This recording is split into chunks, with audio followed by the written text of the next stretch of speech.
네, 웨스트민스터 신앙 고백서 그 뭐야 7과 사람과 맺으신 하나님의 언약. 그래서 언약에 대해서 좀 살펴보고 있습니다. 그래서 우리가 웨스트민스터 신앙 고백서를 먼저 배우는 이유는 뭐냐면 우리가 믿는 바가 무엇인가에 대한 문제를 생각해 보려고 하는 거예요. 신앙 고백서잖아. 신앙 고백. 내가 이런 신앙을 고백합니다. 그래서 교리로서 사실 이제 말씀을 잘 분별해 가려고 배워가는 일을 해 나가는 겁니다. 그래서 좀 내용이 좀 뭐 어렵고 이럴 수도 있어요. 이런 신앙 고백서 아니면 공의회의 결정들 이런 게 초대교회는 다 없었대요. 근데 초대교회 아무것도 없는 상태에서 교회가 발전하다 보니까 막 이단적 사상들이 막 생겨나는 거야. 그럴 때마다 교회가 교리를 정립해가는 거야. 하나씩 정립해가고 정립해가면서 이것을 믿는다, 이렇게 믿는다, 이렇게 생각해야 된다. 그러면서 이단들을 걸러내온 길이에요. 이단들을 걸러내온 길이고, 특별히 장로회에서는 웨스트민스터에서 시작된 그 신앙 고백서를 우리의 신앙 고백으로 믿는다라는 이야기를 하고 그런 교단이죠. 장로회가, 대한민국 장로회가. 그래서 그 신앙 고백서를 배우는 거고요. 그래서 하나님에 대해서 좀 더 이제 사도신경보다는 좀 더 알아가는, 좀 더 깊이 생각해보는 시간을 갖는 겁니다. 특별히 이제 언약을 하고 있고요. 이 다음에 이제 예수 그리스도에 대한 것을 배울 거예요. 그나마 다음 예수 그리스도는 우리가 복음에 대해서 배울 때 많이 배웠던 내용들이라 좀 더 쉬울 것 같고, 사실 언약도 되게 중요한 것 중에 하나예요. 중요한 내용 중에 하나인데, 웨스트민스터 신앙 고백서에 나오는 이 언약은 약간 좀 그 많은 언약을 좀 줄여서 축소해서 설명하고 있는 거라 좀 이 정도는 그래도 분별해야 되지 않겠냐라고 생각하는 거고, 신학생들한테는 이거보다 좀 더 깊게 가르치죠. 가르칠 때는 더 가르칩니다. 그래서 제 4항이죠. 4항. 지난주까지 이제 3항에 대해서 3항까지 한 거죠. 그래서 언약의 본질, 언약이 뭐냐라는 것을 좀 했고, 그 다음에 행위 언약과 은혜 언약에 대해서 좀 살펴봤어요. 그리고 오늘은 이제 은혜 언약의 이제 성경적 명칭인데요. 뭐 되게 은혜 언약 성경적 명칭은 그냥 한번 들으시면 될 것 같아요. 되게 중요한 내용은 아니긴 한데 이 다음 분야에 더 중요할 것 같긴 해서 봅시다. 제 4항입니다. 유언 은혜 언약의 성경적 명칭. 네모 칸에 있는 거 함께 읽어보도록 하겠습니다. 읽겠습니다. 시작. 이 은혜 언약은 성경의 유언이라는 이름으로 자주 설명되어 있는데, 유언자이신 예수 그리스도의 죽음과 유언으로 증여되는 영원한 기업과 거기에 속하는 모든 것들에 관하여 진술되어 있다. 그러니까 은혜 언약의 이제 유언적 성격을 가지고 있다라고 얘기하는 거야. 언약이라는 단어를 이제 유언이라는 단어로 어느 부분에서 성경에서 쓰고 있어요. 그러니까 단어 자체가 유언이라고도 해석될 수 있는 단어를 사용하고 있다. 그래서 유언적 성격이 있습니다. 언약이란 게 이런 얘기를 하는 거죠. 그때 유언적 성격이란 게 뭐냐? 그래서 1번에 반가로 1번에 은혜 언약의 유언적 성격을 가지고 있습니다. 이렇게 얘기할 때 은혜 언약을 종종 유언이라고 지칭하는 것은 은혜 언약의 효력이 그리스도의 죽음과 피 흘림을 통해 발휘되기 때문이다. 이렇게 얘기합니다. 그러니까 예수 그리스도의 십자가 사건에 기대어서 은혜 언약이 있기 때문에 예수 그리스도의 십자가 사건, 그의 죽으심과 피 흘림을 통해서 이 언약은 발휘되는 거예요. 이 언약은 성취되는 거예요. 그럼으로써 유언이라는 성격을 가지고 있어요. 이렇게 설명하려는 거예요. 그래서 유언이라고 얘기해도 된다. 이 얘기를 하는 거죠. 예수 그리스도는 유언자가 되시며 예수 그리스도의 죽음으로 인하여 그의 생명과 구원이 상속자에게 주어진다. 이러면 좀 이해하기가 조금 쉬워진다라고 얘기하는 거죠. 예수 그리스도의 죽음과 피 흘리심이 유언이 되어서 우리한테 상속된다. 이런 얘기를 하고 있습니다. 그러니까 일부 학자들이 유언이라는 단어를 번역하면 안 된다고 주장하지만 이제 원어 자체가 언약과 유언의 의미를 둘 다 지닌 채로 사용되고 있기에 문맥에 따라서 어떻게 번역하는지 아무 상관없다. 아무 상관없다는 얘기예요. 유언이라고 하든 언약이라고 하든 두 뜻을 다 가지고 있기 때문에 그렇다. 뭐 흠정역에 뭐 디아드케 이거 그냥 넘어가셔도 될 것 같아요. 디아디케라는 말인데 이 말은 유언이라도 사용해 이거예요.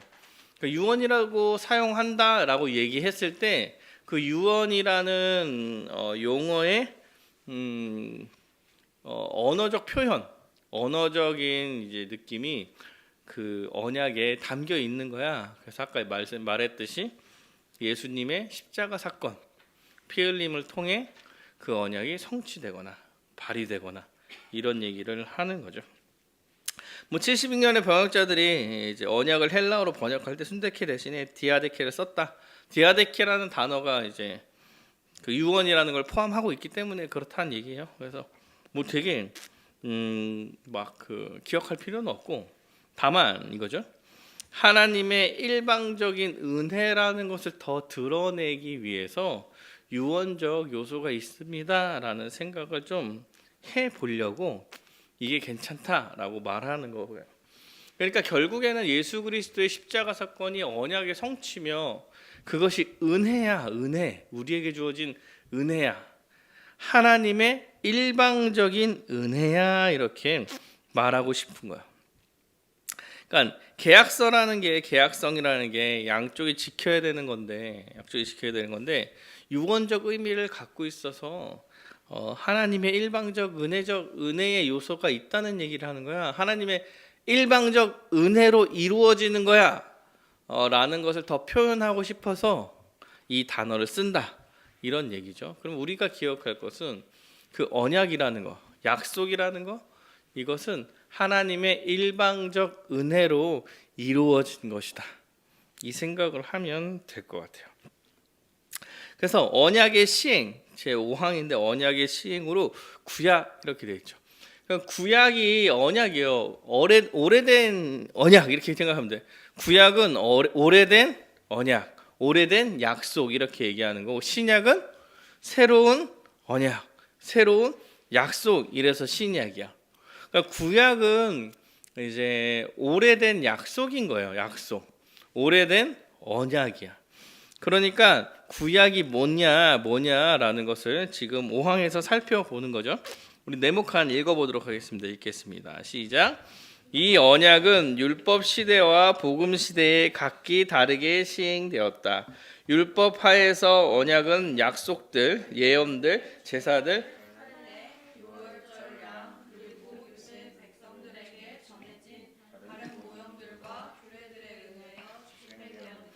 이 모든 것은 오실 그리스도를 예표하였다. 그리고 그 당시 이것은 성령의 역사로 말미암아 약속된 메시아를 믿는 믿음으로 택자들은 교훈하며 세우는 데 충분하고 효과적이었다. 그 메시아로 말미암아 그들은 완전히 죄사함과 영원한 구원을 얻었다. 이것을 구약이라 부른다.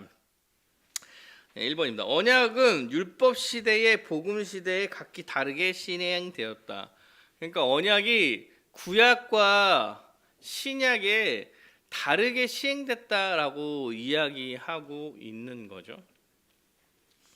구약은 오래된 언약이고 뭐 약속들이라고 얘기도 하고 언약이라고 얘기도 하고 예언, 제사, 율법 뭐 이렇게 다 표현이 다양하게 돼 있어요.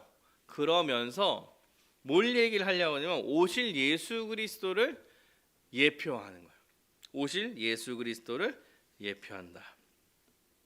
그래서 모형이다 이렇게 이야기하죠.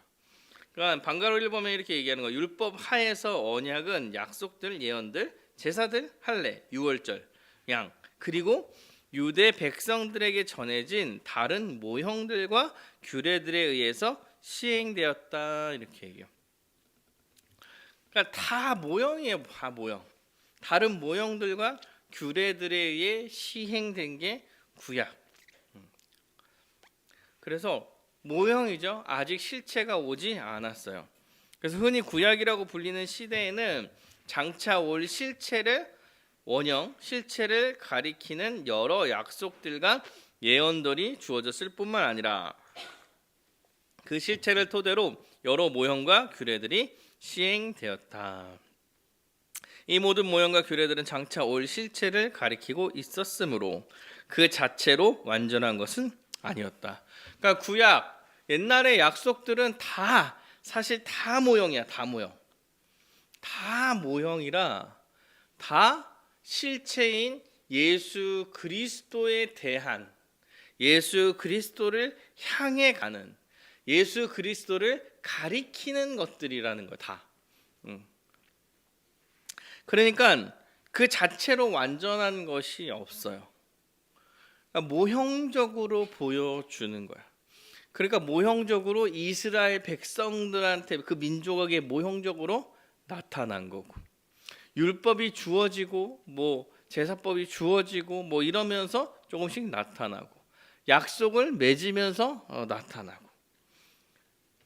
그러나 그 자체로서의 의미보다는 그 모형적 의미가 강하다라고 이야기하는 거죠. 그래서 실체를 가리키고 있다. 그래서 이러한 약속 및 예언들 그리고 모형과 규례들은 유대 백성들과 그 백성의 가담한 자들에게 제한적으로 주어져 있어요. 그래서 구약은 구약 그 자체로서의 의미가 사실 우리한테는 없어. 별로. 왜냐하면 예수 그리스도로 성취된 이후의 사람들이기 때문에 그래요. 우리가. 그러므로 구약은 다 신약 예수 그리스도로 다시 재해석되어서 생각을 해야 되는 부분들이에요. 구약은 그 자체로서의 의미가 사실은 없습니다. 이런 얘기하면 구약학자들이 되게 싫어해요. 구약 자체로의 의미가 없다는 얘기를 되게 싫어해요. 그래서 구약학자들이랑 신약학자들이 이런 것 때문에 되게 많이 싸워요. 그러나 이제 뭐 어쩔 수 없어요.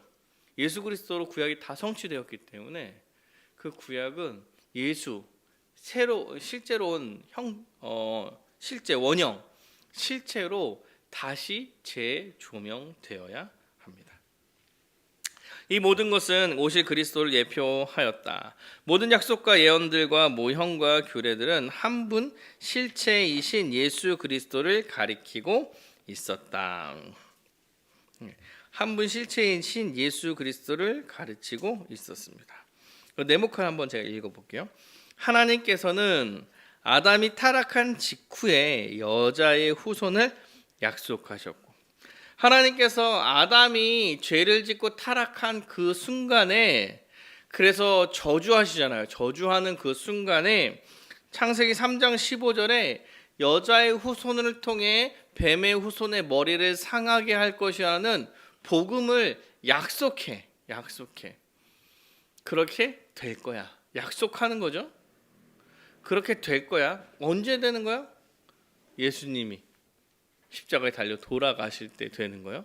그러니까 그 창세기 3장 15절의 그 사건도 예수님 때를 이야기하려고 그것을 보여주시는 거죠. 노아에게는 노아의 후손들과 언약을 세워 그 계보가 이어지게 하셨다. 노아 때는 방주죠.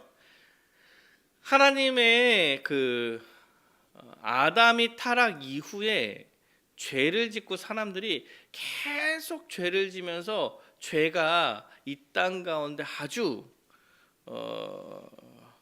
커졌어. 다 거의 다 이제 죄인이 됐을 때 그 셋의 자손인 노아를 불러서 방주를 만들고 나머지를 싹 쓸어버리는 거야. 그리고 다시 시작하는 거죠. 다시 노아를 데리고 생육하고 번성하고 충만하고. 그래서 언약을 세우는 거예요. 내가 다시는 물로 심판하지 않을 테니 잘 살아봐라. 네 후손을 통하여서 이 모든 것을 이뤄갈 거야. 이렇게 약속을 하는 거죠. 결국엔 예수님을 통해서 그 모든 죄의 문제가 해결되는 거고. 마찬가지죠. 아브라함을 불러. 네 자손이 자손의 하늘의 별과 같이 많아질 거고, 네 자손을 통해서 네가 복을 받을 거고, 그 자손을 통해서 다른 민족도 다 복을 받게 될, 너를 통해서 다른 민족도 복을 받게 될 거야. 내가 지시하는 땅으로 가. 그러면서 아브라함에게 하나님 나라를 약속하시죠. 하나님 나라를 약속하고 그 하나님 나라가 또 예수 그리스도로 성취되는 거예요. 모세에게도 마찬가지고 다윗에게도 마찬가지예요. 모세에게도 성막과 성전, 율법을 주시면서 하나님 나라에 대해서 알려주시고 지키고 보호하시고 왕도 세우시고 막 계속 이러면서 자신의 민족을 이끌어 가지만 결국엔 다 모형적인 거고, 예수 그리스도께서 메시아로 확 왔을 때 모두가 다 성취되는 거야, 이런 얘기를 하는 거예요. 그래서 다윗이 죽고 나서 솔로몬 마지막 시대 때 남유다와 북이스라엘로 가리고 북이스라엘 망하고 남유다가 망했을 때 우리가 망했구나, 성전이 무너지면서 이제 우리 끝났구나 이런 생각을 할 때 새 언약을 주는 거예요. 메시아 다음에는 율법이 마음에 심길 거고, 그 다음에 성령을 네 속에 심게 될 거야. 기다려. 그때를 기다려. 그래서 그때 예수님께서 오셔서 십자가에 달려 죽으시고 부활하시고 승천하셔 믿는 자들에게 성령을 부어주시면서 그 모든 게 약속이 성취되는 거예요. 그러니까 구약의 하나하나의 모든 사건들이 사실은 다 예수님을 향해서 예수님을 예표하고 있는 거다. 예수님을 예표하고 있는 사건이다라고 지금 말하고 있는 거죠. 그 모형들은 성령의 역사로 말미암아 약속된 메시아를 믿는 믿음으로 택자들을 교훈하여 세우는데 충분히 효과적이었다. 그래서 그 모든 것들이 약속된 메시아에 대한 믿음을 가르치기에 충분했다. 그래서 구약의 성도들은요, 오실 메시아를 믿는 거예요. 오실 메시아를 믿는다고 얘기도 하고 하나님의 언약을 믿는다고 얘기도 해요. 그럼 옛날 구약 백성들 어떻게 구원받았나요? 믿음으로 구원받은 거야. 약속을 믿는 거예요. 메시아를 믿는 거죠. 그럼 그들이 예수님을 믿었나요? 이렇게 얘기하면 좀 얘기가 달라져. 그러나 약속을 믿고 오실 메시아를 믿었다라고 이야기하는 거예요. 그리고 예수님의 십자가 사건으로 예수님 이전과 이후에 모든 자들이 구원을 받게 되는 거예요. 그래서 구약의 성도들은 성령의 역사 안에서 그 메시아를 믿는 믿음으로 신약 성도들과 동일한 구원을 받아 누릴 수 있었다. 그렇죠? 그러니까 구약에도 믿음으로, 신약에도 믿음으로. 아브라함이랑 약속할 때 그 믿음을 의로 여겨 주셨다, 이렇게 얘기해요. 약속을 믿는 것을 의로 여겨 주시고 그 의로 여겨 주신 것에 대해서 할례를 통해서 확증하고 증거하시는 거예요. 그러니까 구약에도 신약에도 다 믿음이 구원을 누릴 수 있게 해주는 방편이야. 그래서 이것을 우리는 구약이라 부른다, 이렇게 해요. 당시 성도들은 주로 율법 책에 기록된 모형들과 규례들을 통해 그리스도를 바라보았으므로 이 시대를 구약, 옛 언약 시대라고 부르는 거예요. 옛 언약 시대, 구약 시대. 그래서 구약이라고 불러요. 구약, 신약. 우리가 쉽게 얘기하는 구약, 신약. 이게 옛 언약, 새 언약인 거예요. 그럼 옛 언약은 옛날 거니까 안 중요하다. 아니, 옛날 거라도 중요해요. 예수님을 바라보게 만드는 언약들이라서 실제로 구약을 잘 알면 신약의 여러 교리들이 되게 풍성하게 느껴지게 될 거예요. 자, 제 6항입니다. 마지막이에요. 6항. 빨리 가네. 6항. 언약의 시행, 신약입니다. 신약. 읽어보겠습니다. 읽겠습니다. 시작. 복음 아래에서 그 실체이신 그리스도께서 나타나시게 되자 이 언약이 시행되는 규례들로는 말씀 선포와 세례와 주의 만찬인 성례 집행이다. 수적으로 보다 소수이고 보다 간단하게 그리고 외적인 화려함 없이 집행되지만 그것들 안에서 언약은 더욱 충만하고 확실하고 영적 효과를 가지고 모든 민족들 곧 유대인과 이방인들에게 제시되어 있다. 이것을 신약이라고 부른다. 그러므로 본질적으로 다른 두 가지 은혜 언약이 있는 것이 아니라 여러 세대의 하나이며 동일한 언약이 있는 것이다. 그러므로 본질적으로 다른 두 가지의 은혜 언약이 있는 게 아니라 여러 세대의 하나이며 동일한 언약이 있는 거예요. 그러니까 구약이 예표한 게 쭉 와서 신약에서 성취되는. 그래서 근데 신약에 성취되는 거 새로운 언약에 성취됐다 이렇게 얘기를 하니까 사실은 다 은혜 언약적 측면에서 쭉 가는 거예요. 신약 시대는 구약 시대보다 은혜 언약이 분명하게 계시되어 시행된다. 왜 분명하게 계시되어 시행됐다고 얘기해요? 신약에는 그 실체가 나타났으니까. 그러니까 구약은 예표하는 거고 신약은 나타났잖아. 그러니까 더 분명하다 이렇게 얘기를 하는 거야. 결국에는 예수님께서 나타나셔서 죄와 사망의 문제를 다 해결하시고 믿는 자들에게 성령을 부어서 하나님 나라를 회복하는 역할을 이미 하셨기 때문에 그 실체로서 구약에서 계속 예표했던 그 실체가 이미 드러났으므로 은혜 언약이 분명하게 계시되고 시행했다라고 설명을 하고 있는 거예요. 그러니까 복음 아래에서 실체이신 그리스도께서 나타나셨다. 그러니까 그리스도께서 나타나셨다. 그리스도께서 이 땅에 오셨다. 이게 사실은 아주 중요한 얘기고, 그리고 실제로 우리가 복음이다 이렇게 얘기할 때 복음은 복된 소식이잖아요. 복된 음성이고, 이게 예수 그리스도께서 우리 죄를 대신하게 십자가에 달려 돌아가시기 위해서 이 땅에 오셨습니다라는 소식을 전하는 거예요. 죄의 문제를 해결하기 위해서 이 땅에 오셨습니다라는 게 복음이에요. 복음. 그러니까 실체이신 그리스도께서 나타나신 게 아주 중요한 문제죠. 성경에서 아주 중요한 역할을 하는 거지. 구약 시대의 여러 예언과 약속과 모형들과 규례들이 실체이신 예수 그리스도를 가리킨다. 그 구약의 모든 게 예수 그리스도를 가리키고 그가 오신 거죠. 그가 오신 거예요. 실체이신 예수 그리스도께서 오심으로 인하여 은혜 언약의 내용이 준비되었고 성령이 더욱 풍성하게 역사하게 되셨으며 복음이 한 민족에 국한되지 않고 모든 민족에게 확산되었다. 그러니까 이스라엘 백성에게 국한된 그 복음이 모든 민족으로 확대되는 거죠. 확산된 거예요. 예수 그리스도 이제 새 언약, 새 사람 교회, 그렇죠?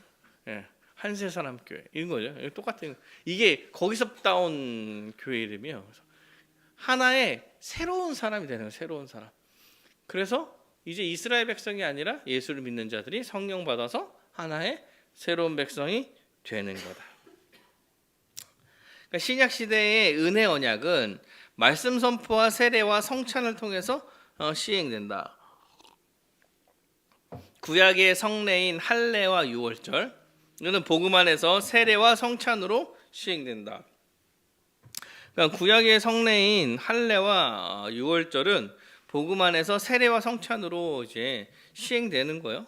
할례는 그 이스라엘 백성, 이스라엘 민족 이 누구냐를 할례로 가른 거죠. 그 예수님께서 하나님께서 아브라함을 불러서 8일부터 그 이스라엘 안에 있는 그 아브라함의 자녀는 아브라함 안에 있는 누구라도 한 명도 빠지지 말고 8일 안에 할례를 받으라고, 남자는 다 받으라고 얘기를 해요. 그래서 표시를 하는 거야. 이스라엘 백성이 누구인지, 아브라함의 자손이 누구인지. 마찬가지죠. 세례도 마찬가지. 세례도 세례를 줌으로써 공적으로 하나님 나라의 백성이 누구인지를 명확하게 하는 거, 명확하게 하는 거죠. 유월절이 뭐예요? 유월절.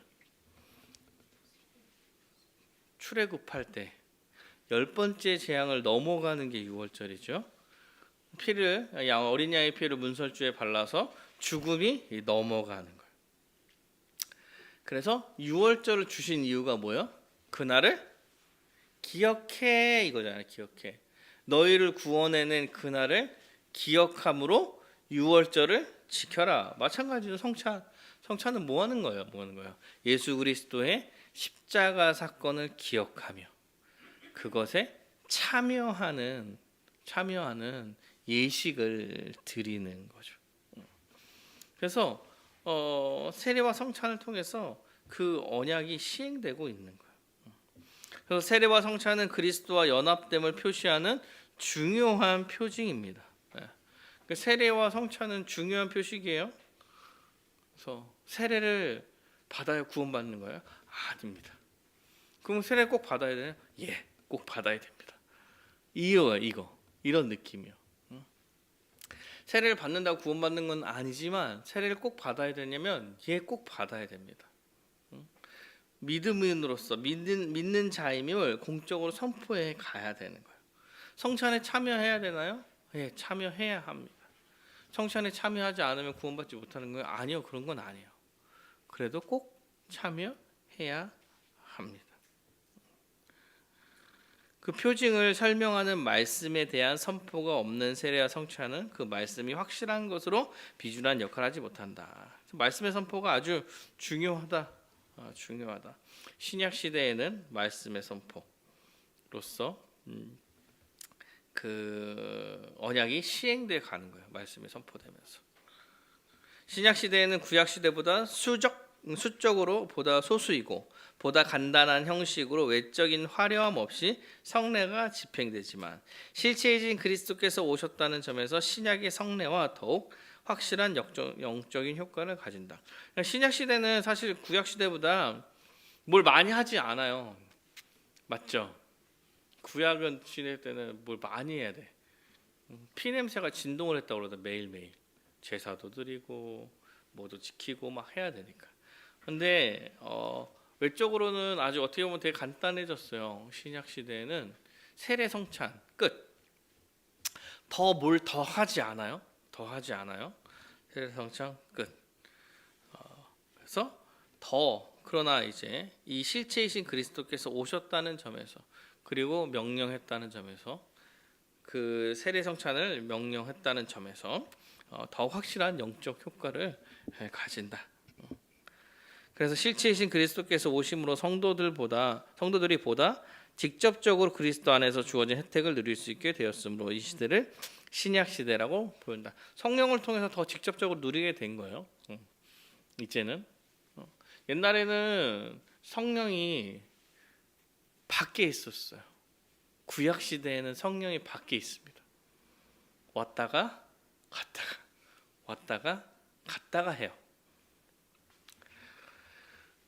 이스라엘 백성이 그 출애굽하고 율법을 주고 이제 나중에 성막을 지으라는 명령을 받죠. 그 성막에 지성소가 있고 그 지성소에 하나님께서 임재함으로 그 지성소의 임재함으로 그 이스라엘 백성 전체를 지켜내는 거예요. 어디 계시냐면 지성소에 계세요. 이스라엘 백성 한 명 한 명한테 있지 아니하고 율법도 밖에 돌로 이렇게 돼 있죠. 돌로 돼 있죠. 이런 시대에서 이제 성령이 우리 안에 거하심으로 이런 시대로 바뀐 거야. 그래서 이제 밖에 있어서 나가기도 하고 들어오기도 하죠. 실제로 하나님께서 임재하실 때 이스라엘 백성은 보호받고 이스라엘 백성은 승승장구하는 거고 떠났을 때 이스라엘 백성 무너지는 거예요.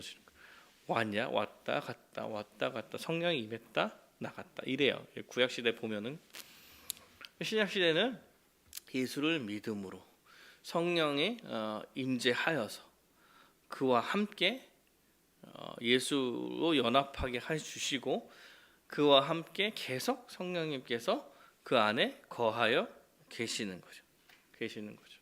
그래서 율법을 지킬 수 있는 능력을 허락해 주시는 거예요. 이제 새로운 시대, 새 언약 시대라 부른다 이렇게 얘기해요. 새 언약의 약속이 이거요. 내 안에 영과 법을 심겠다. 이게 새 언약의 약속이에요. 그리고 실제로 영과 법이 우리 안에 심긴 거고. 그래서 우리를 이걸 신약 시대, 새 언약 시대 이렇게 불러요. 그리고 신약 시대를 또 종말의 시대라고 부르기도 하고 교회 시대라고 부르기도 하고 성령을 받아서 성령의 시대라고 부르기도 합니다. 그러니까 이미와 아직 가운데 있는 그 시대를 신약의 시대이자 교회 시대이자 성령 시대이자 종말의 시대라고 이야기하는 거예요. 특징이 있어 설명을 할 수 있는데 하여튼 그렇게 이야기할 수 있어요. 그러므로 본질적으로 다른 두 가지 은혜 언약이 있는 것이 아니라 여러 세대의 하나이며 동일한 언약이 있는 것입니다. 여러 세대 하나이며 동일한 언약이 있는 것입니다. 구약과 신약이 제시되어 있는 은혜 언약은 본질적으로 동일한 언약이에요. 본질적으로 동일한 언약이야. 예수님을 계속 예표하다가 예수님이 나타나고 성취되고 그랬으니까 동일한 은혜 언약이야. 동일한 은혜 언약. 그러나 이제 나눠서 생각할 때 구약은 예수님을 예표하는 언약이고 신약은 예수님이 실체로 오셔서 이제 시행했던 언약이고 이렇게 되는 거죠. 그냥 각 시대마다 다양한 모양과 형식으로 언약이 시행되었을 뿐 구약과 신약이 모두 한 실체이신 그리스도를 바라보고 있다는 점에서 동일한 하나의 언약이다. 예수 그리스도를 바라본다는 것은 동일한 하나의 언약입니다. 모세를 통해 주어진 언약이 율법으로 인해 실체가 행위 언약처럼 보일 수 있으나 언약의 시행 방법에 있어서 언약적 요소가 있을 뿐 모세 언약을 통해 주어진 율법과 규례들이 그리스도를 예표한다는 점에서 모세 언약도 은혜 언약에 해당된다. 사실 이게 지금 얘기한 게 되게 중요한 표현이긴 해요. 왜냐하면은 이게 그 신약 시대의 이슈로 계속 얘기되어지는 거거든요.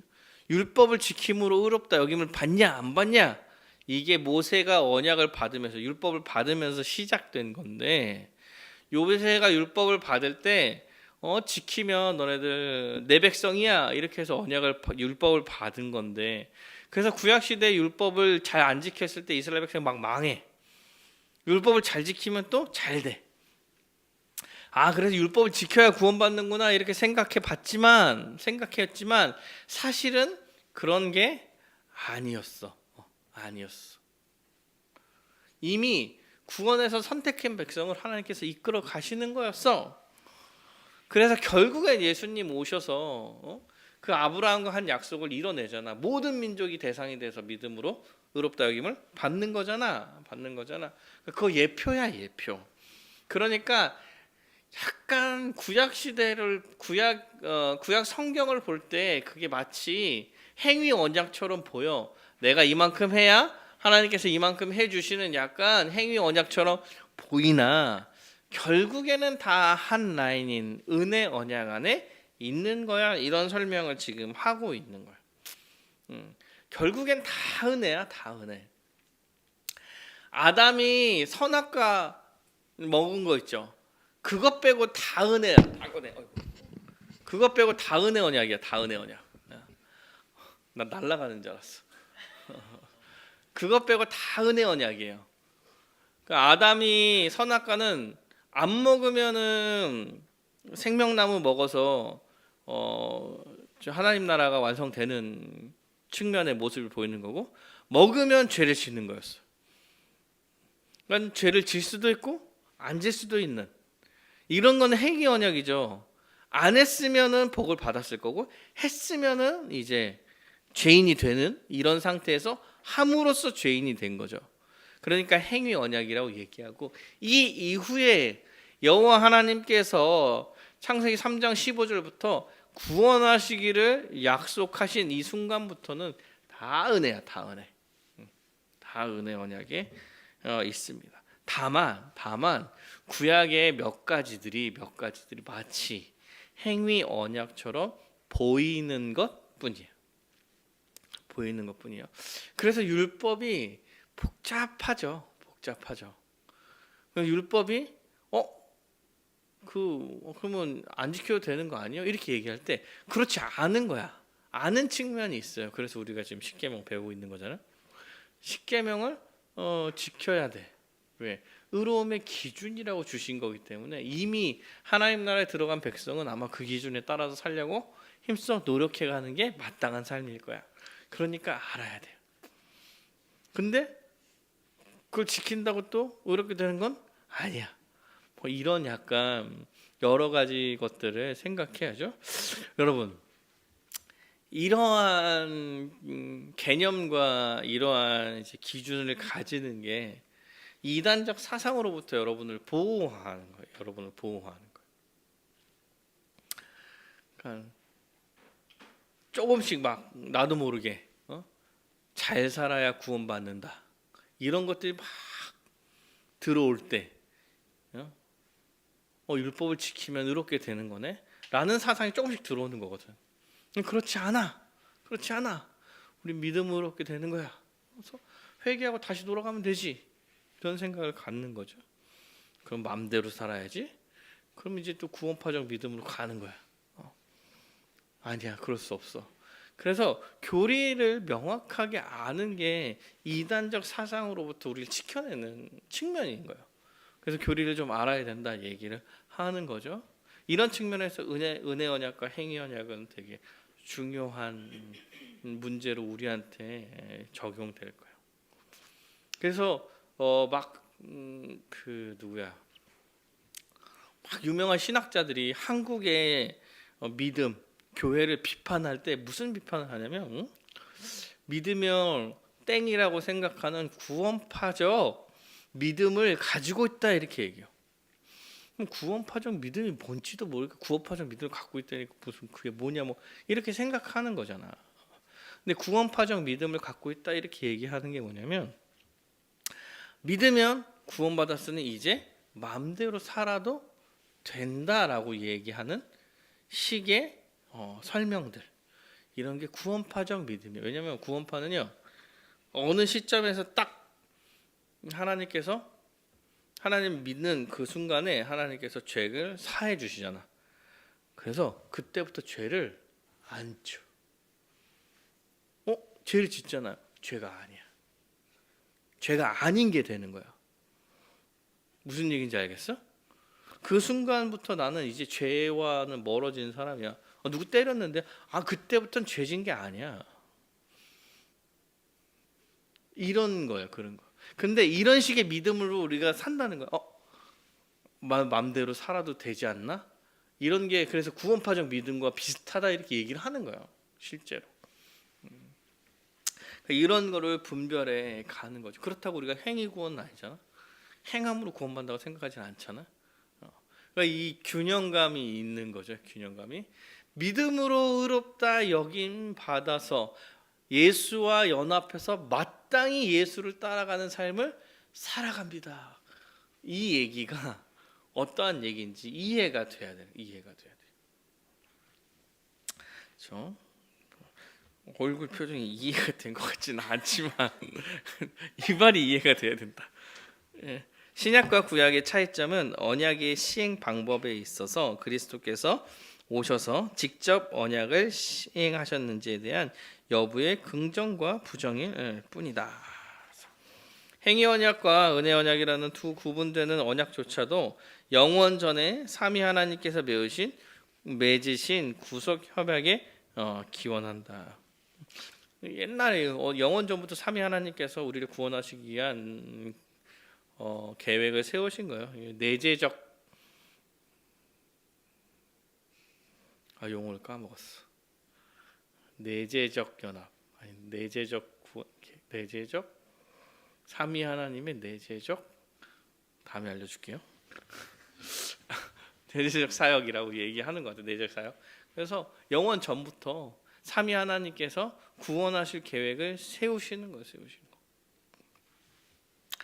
그래서 행위 언약과 은혜 언약은 요구하는 조건의 차이로 인하여 서로 다른 언약처럼 보일 수 있으나 두 언약 모두 구속 협약의 역사적 시행이라는 점에서 두 가지로 구분되는 하나의 언약이다. 언약이라는 게 하나님께서 인간을 구원해 가시는 구속사를 시행하는 방식이에요. 방식. 하나님께서 자기 백성을 이끌어가는 방식이 언약이에요. 언약. 약속하시고 그걸 지켜내는 방식으로 내 자녀들을 이끌어 가신다, 이런 얘기예요. 그리고 구속의 역사를 스스로 이루어 가시고. 그러니까 사실 한 게 아무것도 없어. 우리가 한 게 아무것도 없어. 야, 너 이렇게 하면 내 백성이야? 나랑 약속해? 그리고 계속 딴짓해. 그리고 나는 계속 그 약속을 지켜가죠. 하나님. 이런 식이에요. 이런 식. 그리고 결국엔 스스로 뭔가 잘 못하니까 예수님을 보내서 대신 죽게 하시고 믿으면 연합해서 죄 사함을 얻게 될 거야. 예수의 모든 것을 얻게 될 거야. 이렇게 만들어 주시는 거죠. 그럼 저 믿을게요.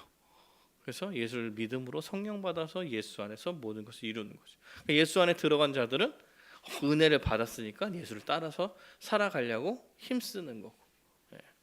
이거를 이제 언약의 측면에서 지금 설명해 가는 거다라고 말씀드리며, 이제 사랑과 맺음 하나님의 언약을 좀 마치고 다음 주에는 예수 그리스도가